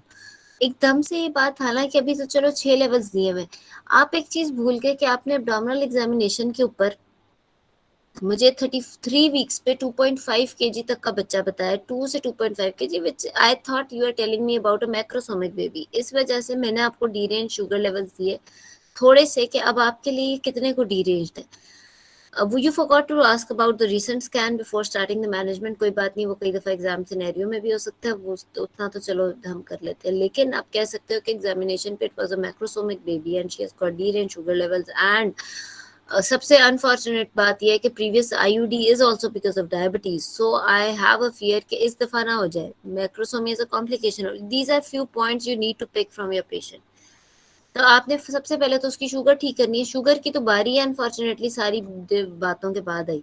सो क्योंकि जो कॉज मैंने आपको एक हिंट शुरू में इसलिए दे दी कि what was the cause of IUD, previous IUD in your patient, and you said very rightly that it was diabetes, and now again she is having diabetes and according to the examination a complication of diabetes which is macrosomia. So you need to look after her blood sugar levels at the very first time. For सबसे priority पे you have to take care of her blood sugar levels. किस तरीके से? इतने भी range नहीं दिया, it was 97, 132, 160 and 182 जो ज्यादा आ रहे हैं। तो आप बिकॉज आप कह सकते हो कि as a baby is macrosomic, for me 132 is also higher for her. मेरे लिए तो ये 120 से कम या 110 तक रहेगा तो मैक्रोसोमिया ठीक रहेगा। तो इस वजह से I will increase dose of insulin, और ये मेरा टारगेट है। Yes, you will start off with diet, exercise, and even if you want to add hypoglycaemic with this and then need to increase the insulin level, because पहले hypoglycaemia add होना चाहिए था, फिर insulin आनी चाहिए थी। For any reason, हो सकता है उसको सूट ना की हो या कोई वजह हो जो कि हमें नहीं पता, अभी हिस्ट्री में आपने नहीं बताई तो प्रॉब्लम नहीं होगा। तो अब फिर आप पहले उसे ओरल हाइपोग्लाइसीमिक ऐड कर सकते हो उसके अंदर। But yes, you need to take care of the blood sugar levels 1 hour postprandial with a macrosomic baby. It is not 140, it's even less than 120, 1 hour postprandial, so that the macrosomia is actually treated. उसके बाद आप इसकी leaking की जब आप monitoring देखो, जब आपने कहा कि आई विल डू फिटोमेटर्नल मॉनिटरिंग, वहीं कान खड़े हो गए, क्योंकि जो लीकिंग की मॉनिटरिंग है ना, वो सबसे ज्यादा इंपॉर्टेंट मॉनिटरिंग है। उसके अंदर आपने उसकी कितनी फ्रीक्वेंटली करनी है। आपने मॉनिटरिंग ठीक बोली है, लेकिन अनफॉर्चुनेटली आपने ये तो बताया नहीं कि दिन में कितनी दफ़ा करना है और हफ्ते में कितनी दफ़ा क्या करना है। आपने कहना है कि if you are keeping her admitted in the hospital तो you are going to visit her daily. In every visit I will ask in her history about any particular new symptoms if she has developed because of leaking. I will check her pad, I will do the examination. Examination में सिर्फ focus बातें बोलनी है। You will start with pulse, tachycardia rule out करना है, temperature देखना है, abdomen में टेंडरनेस देखनी है, एब्डोमेन साथ पैल्पेबल कॉन्ट्रैक्शन देखनी है, और पैड चेक करना है, ठीक है। और उसके बाद आपने इसकी इन्वेस्टिगेशंस कितने फ्रीक्वेंटली करानी है वो आप बता सकते हो कि ट्वाइस अ वीक आप उसका CRP TLC उसका रिपीट करा के देख सकते हो कि किस तरह से चल रहा है। वो ही तो सबसे इम्पोर्टेंट बात थी, वो आप भूल गए। उसके बाद आपने फिर आपने उसको जहाँ तक लेके जाना है, if everything is going good, तो फिर आप 37 वीक्स तक लेके जाओगे। लेकिन जब आप एक 37 वीक्स तक ले गए हो बात, तो फिर वापस वो 36 वीक्स की बात नहीं कर सकते, ठीक है ना। वो आप क्या कर रहे थे, आप आगे जाते थे फिर पीछे आते थे, फिर आगे जाते थे फिर पीछे आते थे।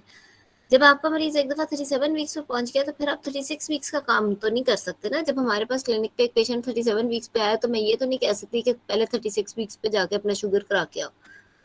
तो when you are talking now कि अब 37 वीक्स पे मैं इसका प्लान करूंगी, तो फिर अब वो 37 वीक्स पे ही होगा, ठीक है। तो ये मैनेजमेंट को बहुत ज़्यादा स्ट्रीमलाइन करना है। फर्स्ट यू नीड टू, जिस तरह बार बार मैं भी कहती हूँ, डॉक्टर राशिद भी अपनी क्लास में आई एम श्योर कहते हैं कि हमेशा पहले रिस्क फैक्टर्स को रूल अपने निकालो, ताकि उस पेशेंट से रिलेटेड, इस पेशेंट का बहुत, इसका एक बच्चा चांस पे बचा हुआ है 7 मंथ वाला, बट वो जो बचना है वो आप, we all know that taking care of a preterm child who is born at 7 month in such poor circumstances, इतनी इग्नोरेंस के साथ 2 साल तो उसको उसके साथ नहीं लगे होंगे कि बीच में एक IUD भी हो गया, फिर अब तीसरी प्रेगनेंसी में फिर वो उसी चीज पे लैंड अप हो गई है। तो सबसे बड़ा तो यही रिस्क फैक्टर है। उसके बाद ये कि अभी भी वो वही चीजें सफर कर रही है जिसकी वजह से प्रीवियस IUD हुआ था, विच इज डायबिटीज। उसकी तो बात सबसे पहले करनी थी। उसके बाद हम उसकी बाकी कि कहीं IUD ही ना हो जाए। जब तक आप उसके TLC CRP मॉनिटर करके आगे लेके जा रहे हो प्रेगनेंसी, इस दौरान IUD ही ना हो जाए डायबिटीज की वजह से, क्योंकि अभी भी तो वही कॉज है जो पिछली दफा थी। तो वो चीज सबसे पहले। जी मैडम, इसमें इनको डाइट की इंक्वायरी करनी चाहिए कि वो क्या डाइट ले रही है। She talked about diet, yes, she talked about diet and exercise before managing diabetes.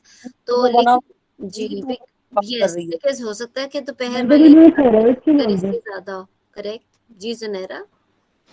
Madam इन्होंने थायराइड के टेस्ट क्यों मांगे? Because she had palpitations और heat intolerance, वो सारा उन्होंने बोला था अपनी हिस्ट्री में, and then she was given Enrol. तो इस वजह से शायद इन्होंने थायराइड फंक्शन टेस्ट। मैडम मैंने ये पूछना था कि इस पेशेंट का जो अल्ट्रासाउंड हुआ था उसके ऊपर इसका AFI 14 आया हुआ था और लीकिंग भी थी इस पेशेंट को, और मुझे डायबिटीज विद पॉली। जी मैडम, मुझे ये था कि अगर ये इसके अनकंट्रोल्ड ब्लड शुगर लेवल्स हैं तो शायद उसकी वजह से पॉलीहाइड्रोमनियोज हो और लीकिंग हुई, तो वो लाइक नॉर्मल रेंज में आ रहा है। और मैडम इसमें इस पेशेंट की एक ये भी हिस्ट्री थी कि जब ये 7 मंथ पे एडमिट हुई थी, हाँ जी, तो मैडम 7 मंथ पे इसको जो है वो इन्होंने क्लेक्सिन स्टार्ट करवाई थी फॉर 10 डेज, और इसका एक डॉपलर लेग अल्ट्रासाउंड हुआ था जिसके ऊपर एक्यूट जो है वो एपिसोड लिखी हुई थी कि इसको थ्रोम्बोफिल्बाइटिस एपिसोड ऐसे लिखा हुआ था। so why did you लेकिन miss it in history?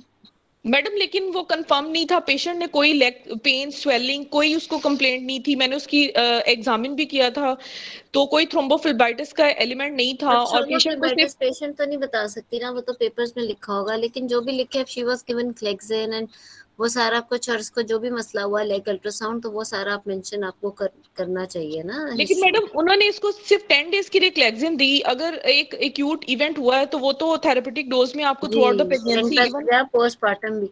The thing is जी कि क्लेक्सिन 10 days तक you never know कि she had COVID at that time, जिस पे उसे क्लेक्सिन मिली उसकी वजह से नहीं मिली, लेकिन जो मिला है उसको तो मेंशन करना है ना। लेकिन मैडम मुझे कंफर्म नहीं था कि ये पेशेंट को वाकई में कोई एपिसोड हुई थी, पेशेंट ने कोई कंप्लेंट नहीं की, इवन मैंने उससे काफी प्रोब भी किया, बाद में मैंने उसकी इन्वेस्टिगेशन जब चेक की तो मुझे एक ये अल्ट्रासाउंड मिला, मैंने उससे पूरी हिस्ट्री लेने की ट्राई की लेकिन उसने किसी किस्म की कंप्लेंट नहीं आप की। इसी तरह ही बोलोगे कि she was given क्लेक्सिन at 7 months of pregnancy only for 10 days, this much of dose अगर पेशेंट बता सकती है, थेरेप्यूटिक या उसकी prophylactic dose. However, an ultrasound was done, but there was no unilateral swelling, और वो सारा नो करके and nothing was told in the ultrasound also। और साथ ही कोविड को भी रूल आउट कर दोगे तब उसको फीवर और कफ वगैरह तो नहीं थी कि क्लेक्सिन, और तो तीसरी और कोई वजह नहीं जिसकी वजह से सिर्फ 10 दिन के लिए उसे दी गई हो। एक्चुअली मैडम इस पेशेंट की हिस्ट्री इतनी ज्यादा कॉम्प्लिकेटेड थी कि मुझे नहीं, फिर लगा जरा कि भी कॉम्प्लिकेटेड नहीं है मैडम इसको ये डायबिटीज तो कोई केस ही नहीं है, ये इस तरह का तो हर पेशेंट वहां बैठा होगा, ये तो एक सीधा साधा केस है, डायबिटीज विद प्री-प्रॉम, इसकी कोई हिस्ट्री कॉम्प्लिकेटेड नहीं है। कॉम्प्लिकेटेड मैडम तो वो है कि अगर ये थायराइड वाकई की हिस्ट्री थायराइड दे रही थी, और ये कुछ जो नहीं इसको होता। दरमियान जी दरमियान में इसको ये जो एपिसोड वो इसके लिए एडमिट रही है, ये मुझे अभी वो तो भी इसके अंदर एक्सप्लेन बताना। हाइपरटेंशन भी हो सकती थी, अभी तो इसके अंदर और कितना कुछ हो सकता था, अनीमिया हो सकता था इसके अंदर। अभी डायबिटीज और प्री-प्रॉम के साथ छोटी मोटी चीजें इधर उधर जो रूल आउट करनी है उसका you need to be very much focused. और इसकी देखो मैनेजमेंट सारी आपकी घूमती है रिस्क फैक्टर्स पे, कि जो रिस्क फैक्टर्स पिछली दफा हुए वो इस दफा नहीं होने चाहिए। जो चीजें वो पहले सफर करती आई है, अब कोई वजह है कि वो अब आपके पास आई है। अब there is a reason that she has presented in tertiary care hospital, कि she is married for 5 years और एक बच्चा है, तो चलो शुक्र है उसके पास है, but now again she is having all the possible complications जो प्रीवियस प्रेगनेंसीज में थी, और आपने हर सूरत इसका प्री टर्म भी बचाना है और हर सूरत आपने इसका आईयूडी की कॉम्प्लिकेशन भी बचानी है। उसके लिए फिर आप किस तरह कौन सी लाइन ऑफ मैनेजमेंट में जाओगे। और मैडम इस पेशेंट में मोड ऑफ डिलीवरी जो है वो 37 वीक्स पे सिजेरियन सेक्शन करेंगे, क्योंकि इसका प्रीवियस एक ही लाइव इशू है और अभी ये प्री प्रॉम के साथ आई है। देखो उसका जब आपका मोड ऑफ डिलीवरी की बात होगी तो आप कहोगे I would like to reassess my patient, उसी तरह आप उसका हिस्ट्री लोगे, if she is having any labour pains, what about her leaking, what about her उसका examination, her size of her estimated baby weight, और साथ ही उसका Bishop is the main thing which will guide you for the decision कि आपने इसका caesarean करना है या नॉर्मल। मैं तो इस पेशेंट में number 1 option normal delivery, number 2 option caesarean. Number 1 option normal delivery में yes, Bishop scoring is very important. On bishop I would like to see if the cervix is ripe or not. If it is not ripe, I would like to ripe it with the prostaglandins induction, and if it is ripe then I would like to augment it. So cesarean section किस वजह से, because previous 2 normal deliveries हैं, आप क्यों जा रहे हो cesarean की तरफ, आप इसका करो, वो क्यों नहीं नॉर्मल डिलीवरी कर सकते। जी मैडम मैंने ये सोचा था कि मतलब डिस्कस भी कर लूंगी और पेशेंट का बिशप असेस के अकॉर्डिंग जो है मैं मोड ऑफ डिस्कस में आप डिलीवरी अगर नंबर 1 सिजेरियन कहोगे तो इसका मतलब ये है पेशेंट को भी ये समझ आएगा और एग्जामिनर को भी कि आपके ख्याल से बेटर ऑप्शन है सिजेरियन सेक्शन। अगर आप नंबर 1 नॉर्मल डिलीवरी कहोगे तो everyone will get to know कि आपके हिसाब से, बिकॉज पेशेंट सबसे पहले तो ये जानना चाहते हैं ना कि आपके ख्याल से क्या बेहतर है। डिसीजन तो पेशेंट का ही होगा, बट यस एक चीज आपको भी तो होना चाहिए ना कि what do you think is good for the patient. So अगर आप कहोगे कि I would like to discuss delivery options with my patient, number 1 option is normal delivery and number 2 caesarean section, then examiner will understand that आपके ख्याल से क्या ठीक है इसके लिए। जी ठीक है, तो आप सिजेरियन जस्टिफाई करो, क्यों कह रहे थे सिजेरियन? मैडम नहीं, प्लान मेरा यही था कि मैं 37 वीक्स, और मैडम वो जो मैं 37 वीक्स वाली बात करी थी, मैंने ये कहा था कि मेरा प्लान है 37 वीक्स तक उसको लेके जाने का। लेकिन मतलब मैंने ये नहीं कहा था कि मैं 37 वीक्स पे ये करूंगी, मैंने ये कहा था कि मैं 37 वीक्स तक पेशेंट को लेके जाऊंगी, लेकिन मैं 36 वीक पे उसको असेस करूंगी। ठीक मैंने है। ये बात की थी। और मैडम ये पेशेंट जो है वो आप जो कह रही हैं कि आपने एंटीनेटली इसका वो मिस नहीं करना, डीवीटी वाला जो पोर्शन है, तो मैडम ऐसा पेशेंट जिसको डीवीटी की एक्यूट एपिसोड हुई हो, बेसिकली तो हम पेशेंट को एडमिट ही रखते हैं, ऐसे पेशेंट को उसको डिस्चार्ज भी नहीं करते। तो मैंने ये बिल्कुल। सारी चीजें मेरे माइंड में थी, तो मैंने सोचा कि फिर इसको शायद जो है वो, इसलिए मुझे इसकी हिस्ट्री को एडजस्ट करने की समझ नहीं आ रही थी कि मैं इसको कैसे इसी जस्टिफाई तरह करूँ। के देखो, आपने ये नहीं कि डीवीटी है, डीवीटी के ना पीछे पड़ो, आप पीछे पड़ो क्लेक्सिन के, क्यों उसे क्लेक्सिन क्यों मिला वो 10 दिन? आप कहोगे कि उसे क्लेक्सिन 10 दिन मिला, उसका अल्ट्रासाउंड लेग हुआ, कोई यूनिलैटरल स्वेलिंग नहीं थी, कोई और इस तरह का मसला नहीं था, ना फीवर, ना ये ना वो, ना पेन, और ना ही इसको कोई फीवर कफ या कोविड के सिम्टम्स है, but she was given Clexane for 10 days. वो कोई तो you can not miss it ना।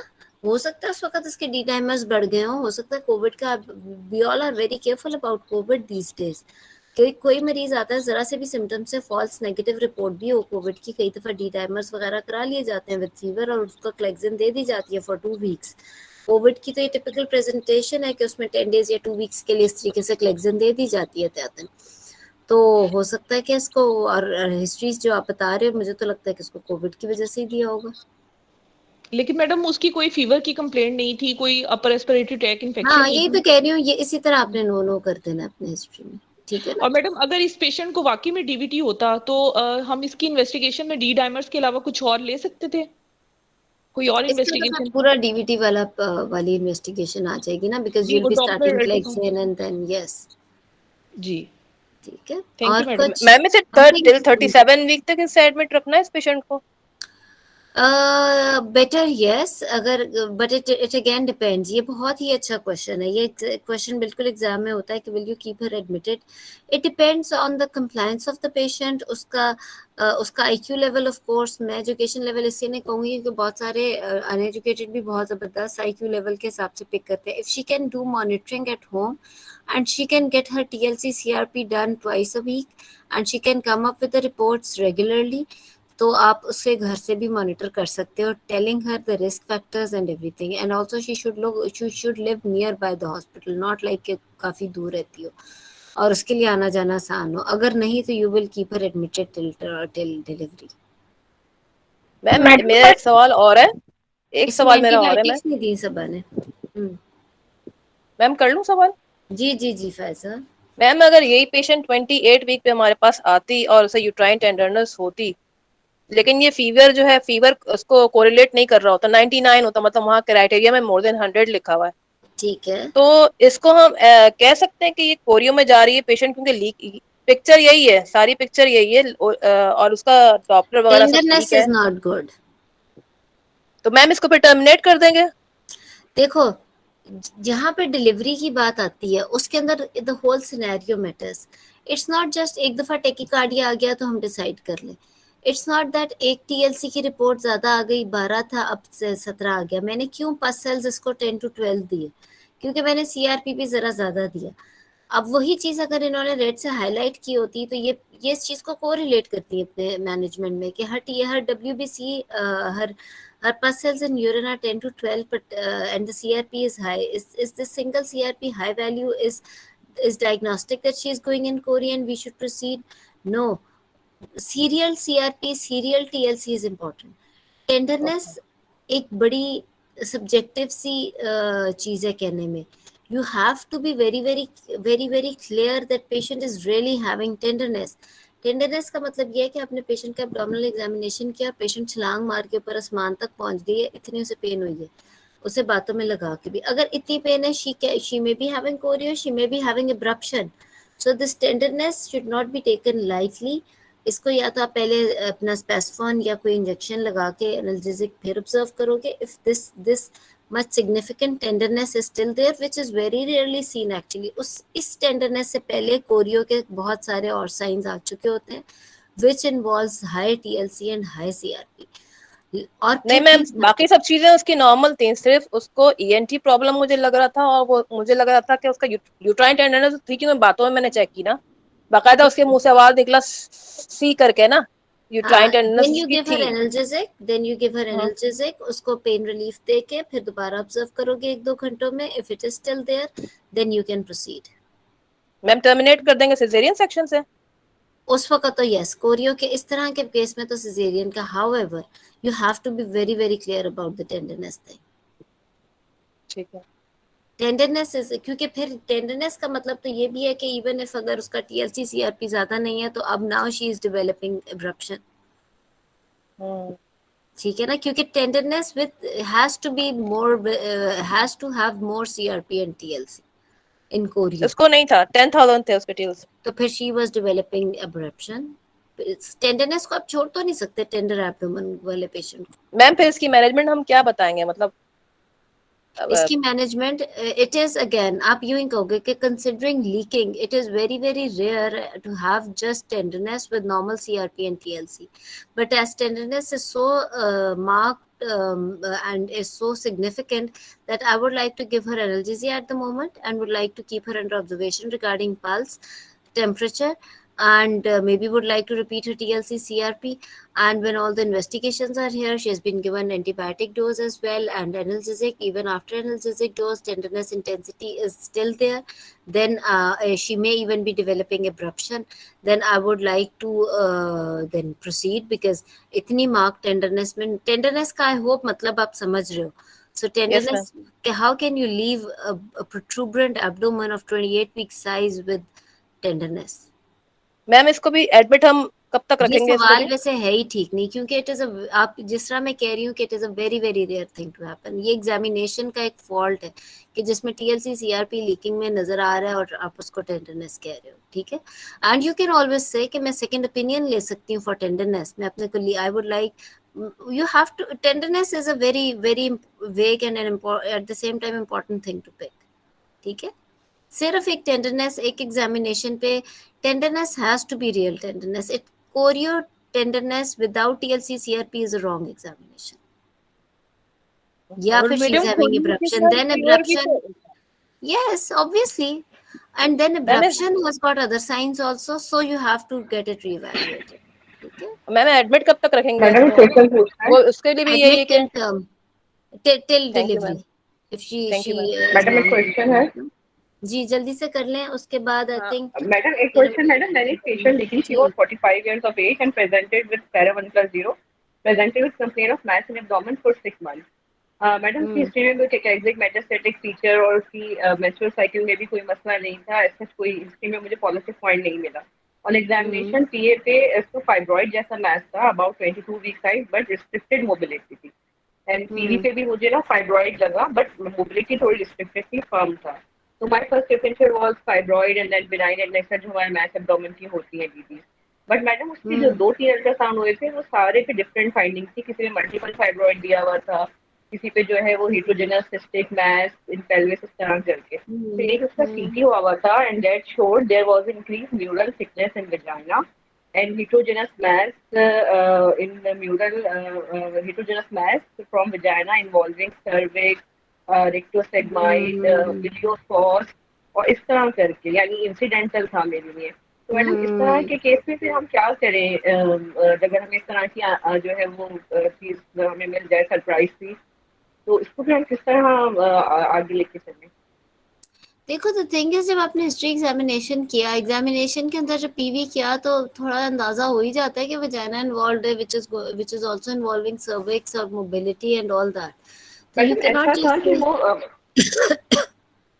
sorry मैडम ऐसा यानी फाइब्रॉइड की तरह फॉर्म था, बट रिस्ट्रिक्टेड मोबिलिटी और पोस्टीरियर फॉर्निक्स में ज्यादा फील हो रहा था, and there was a feel like something is pushing the cervix below, यानी ऊपर से कोई प्रेशर सा आ रहा है और फुलनेस हाँ थी ऑल देखो ओवर, बिल्कुल बट कोई एसाइटीज नहीं था, कुछ नहीं था, और पेशेंट तो में कोई ठीक है। सिकेंड्रिक मेटास्टैटिक फीचर्स नहीं, कोई एसाइटीज नहीं। देखो जब any mass can end up having metastasis or malignancy unexpectedly, आपका जो एग्जामिनेशन है आपने वो बता के डीडी बनाना है। डीडी में हम कभी भी ये नहीं होता कि malignancy को इंक्लूड नहीं करते, सो इसमें भी आपने malignancy इंक्लूड करनी है। वो स्प्रेड कहाँ तक हो गया, अगर आपने सीटी या एमआरआई पे देख लिया, then yes you will do EUA and biopsies and stage the disease and then proceed accordingly. तो मैडम इसको ईयूए यानी हम लेप्रोटमी करें इसकी, या फिर हम इसको ईयूए ईयूए अलग करें चीज है, लेप्रोटमी अलग है, please don't confuse it. EUA is a part of लेकिन मैडम एग्जामिनेशन। सर्विक्स पे You कोई cannot do polypoid laparotomy of a growth या patient कोई, without knowing the diagnosis and the stage of the disease. आप कैसे patient को laparotomy या surgery के लिए प्रोसीड कर सकते हैं जब तक कि आप भी क्लियर नहीं हो, ना आप अटेंडेंट्स को कुछ बताने वाले हो कि डायग्नोसिस क्या है और स्टेज क्या है और किस हद तक की आप सर्जरी करने जा रहे हो। बेशक आपने सीटी एमआरआई कर लिया, आप ईयूए करके बायोप्सी लोगे, it may even be C A cervix and she may not even need a surgery. तो आप इस बट मैडम वजह सर्विस पे कोई लीजन नहीं था, सर्विस पे कोई लीजन नहीं था, कोई ग्रोथ नहीं था, ना विजाइना से कोई विजिबल ग्रोथ थी। It was saying like mural in muscles, vaginal muscles में है, फिर हो सकता है it was a vaginal CA. Yes, तो यानी और फिर से इंप्रेशन उन्होंने सीटी पे दिया कि it would be vaginal sarcoma और प्राइमरी लिम्फोमा, इस तरह करके दिया था। सो यू नीड बायोप्सी ताकि अकॉर्डिंगली इसकी ट्रीटमेंट करो। हो सकता है डायरेक्ट तो सर्जिकल फिर मैडम वाली इसकी स्टेज ही ना बायोप्सी हो। हम किस तरह से करें, यानी ईयूए किस रूट से करें? ईयूए करके यानी ईयूए करके you will see if it is more in the vagina, तो आप वजाइनल ले लोगे और फिर आप आगे further it will be the vaginal biopsy, specially if it is suspected vaginal sarcoma.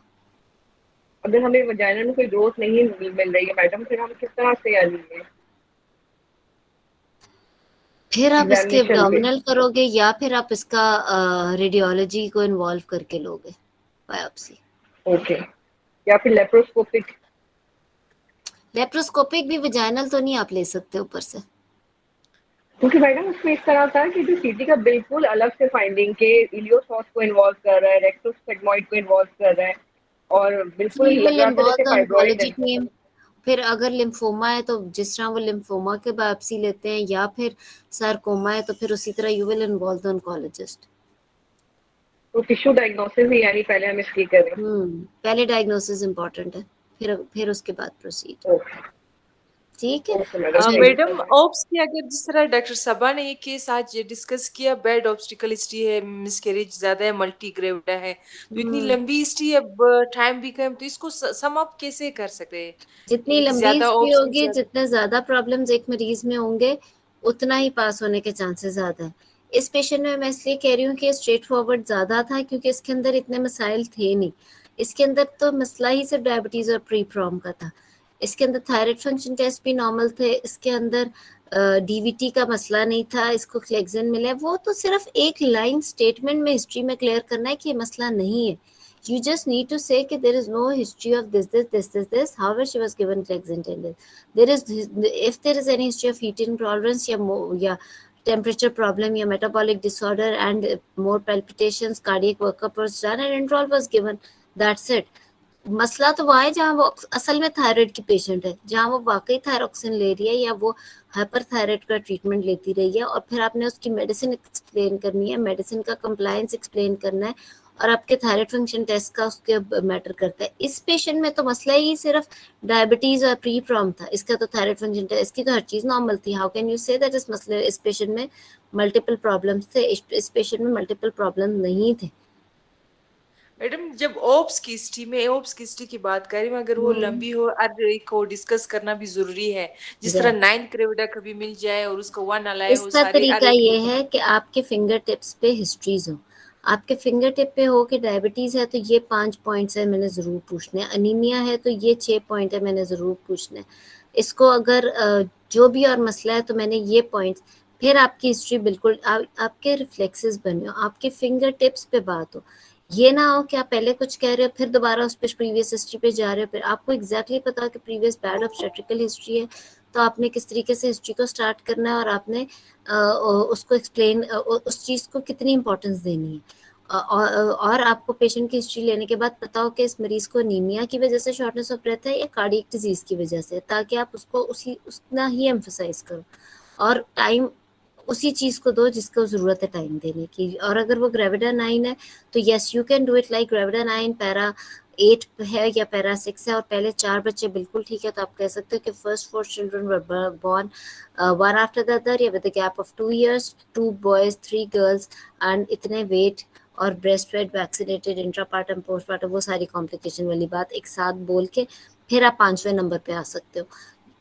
इस तरीके से आप फिर अगर अबॉर्शंस हैं तो next 3 abortions followed by DNC, histopathology हुई नहीं हुई, कॉम्प्लिकेशन हुई नहीं हुई, वो वहां पर एक्सप्लेन करते हैं। वो चीजें आप 2-3 मिला के बोल सकते हो अगर ग्रेविडा 9 है।